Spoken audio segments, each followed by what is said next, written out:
So, what's up, killers? It is your final girl, Mel, and this is My Killer Podcast. And today we're going to be talking about Halloween kills. Stay tuned.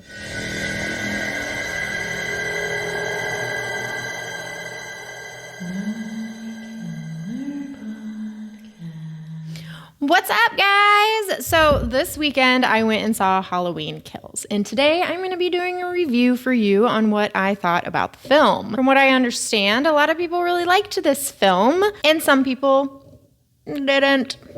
But Halloween Kills is a horror thriller starring Jamie Lee Curtis. If you are not familiar with the franchise, there are many films before this one, so maybe check those out before you check this one out.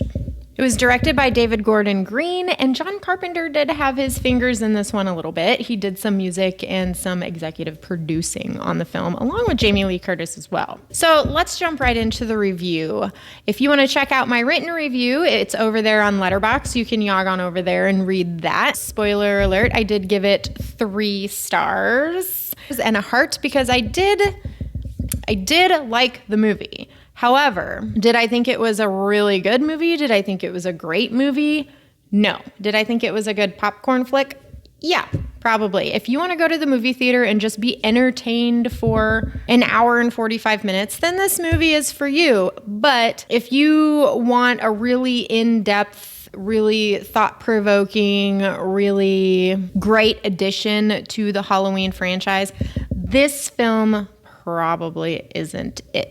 Some things that I did like about it, the gore was top notch. Michael Myers was not fucking around in this one. He killed some people. He killed a lot of people, and he killed them fast, and he killed them through the movie in its entirety.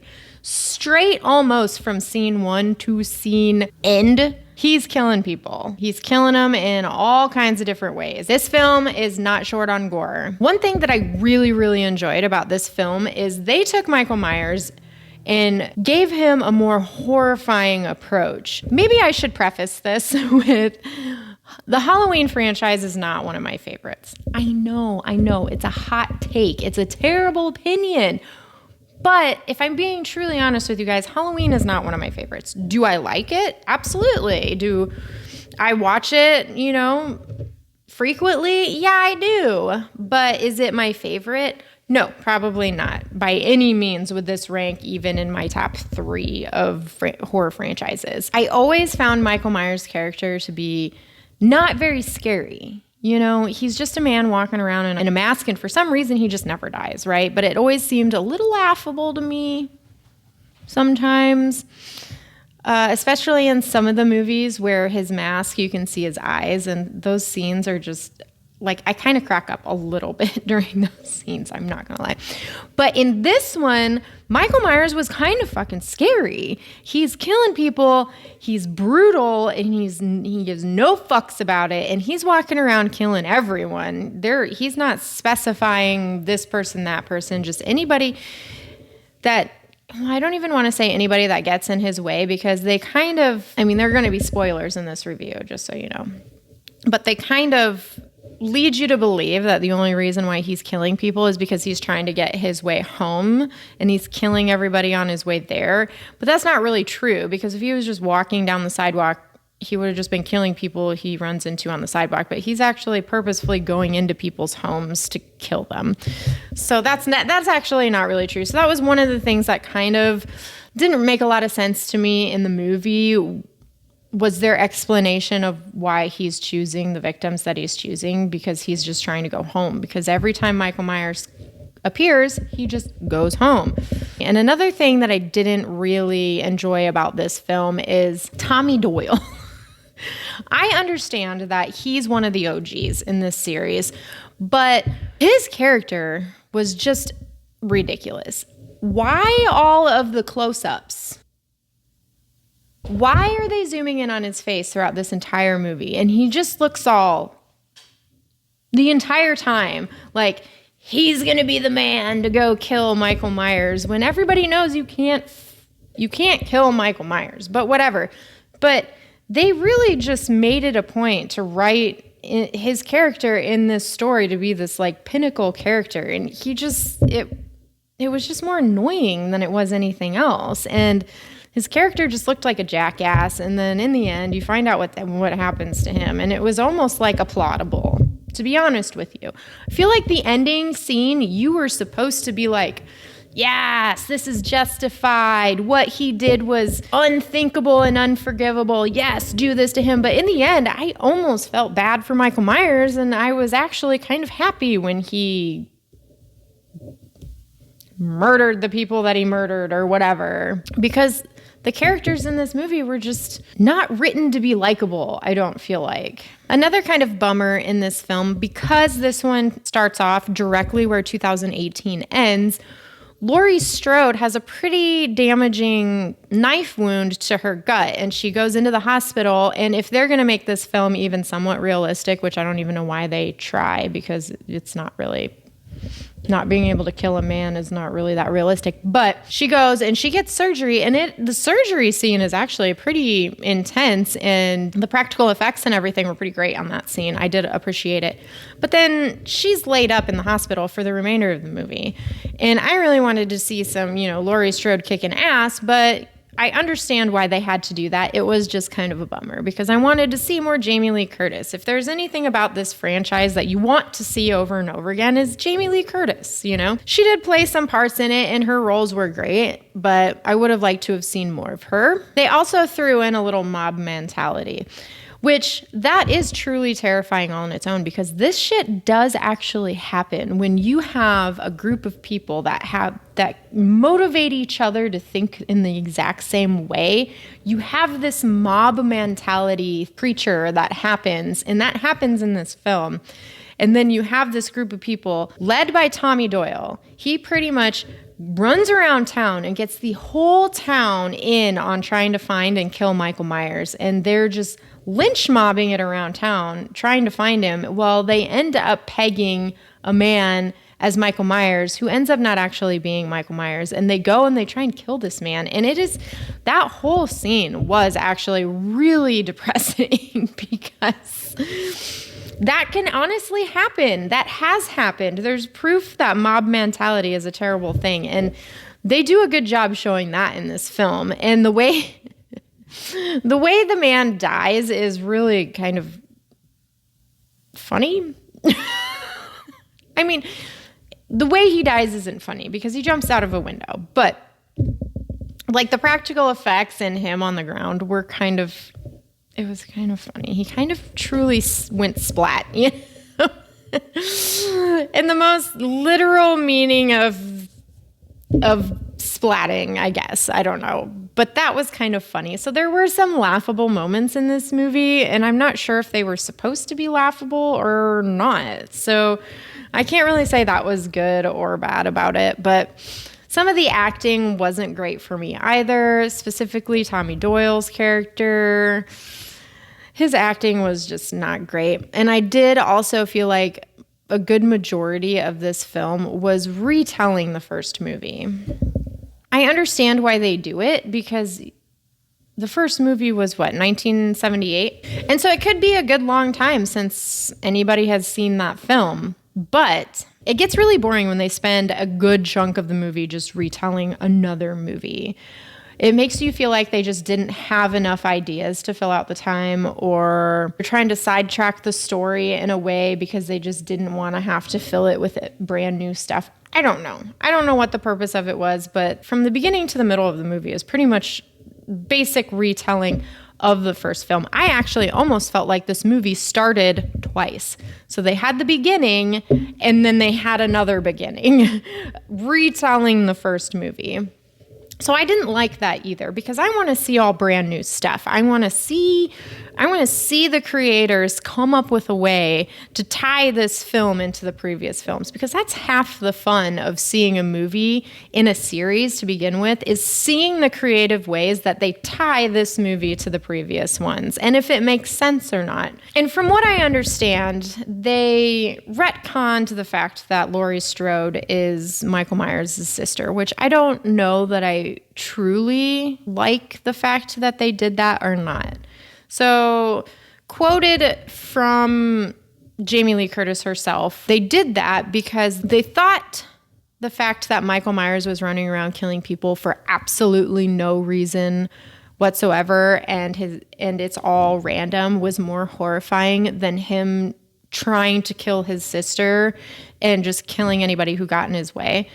I do agree with that, but I wish they would have just ran with that from day one instead of in the middle of the series just deciding that that's the way they want to take it and completely changing the story. If you're going to have a series and you're going to make decisions along the way, you need to stick with those decisions and then come up with creative things later to justify other things.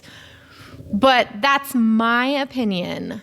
Hit me in the comments below and let me know what your opinion about that specific thing is. Do you like the fact that they up and changed Laurie from being Michael Myers' sister to not being his sister? Let me know what you guys think. I am truly curious about that. But in the end, I gave it 3 stars with a heart. I did enjoy this movie. It was entertaining enough for me to not hate the fact that I went to the movie theater to see it. But do I think it's a great film that I'm going to highly recommend to other people to watch? No, probably not. And those are all reasons why I feel that way. But on another note, I did, in my research on this one, find out that Halloween Ends is scheduled to come out 2022 in October. And they're already going to start shooting it in January. If you check on IMDb, they have information there for you if you want to look into it a little further. And because the fact that it's called Halloween Ends, does that mean it's going to be the end of Michael Myers? Are they going to kill him? Do you guys think they're finally going to come up with a way to kill him? Or do you think it'll just be another movie in the stepping stone of this series? Hit me in the comments and let me know what you guys think about that. All I have to say about it is, if they are truly going to end the Halloween franchise and they're going to kill Michael Myers, they better come up with a damn good fucking way of doing so. Because let's face it, up until this point, knives haven't been able to do it. Guns haven't been able to do it. Fire hasn't been able to kill him. So they really need to think outside of the box of what us as an audience is going to believe will truly kill him.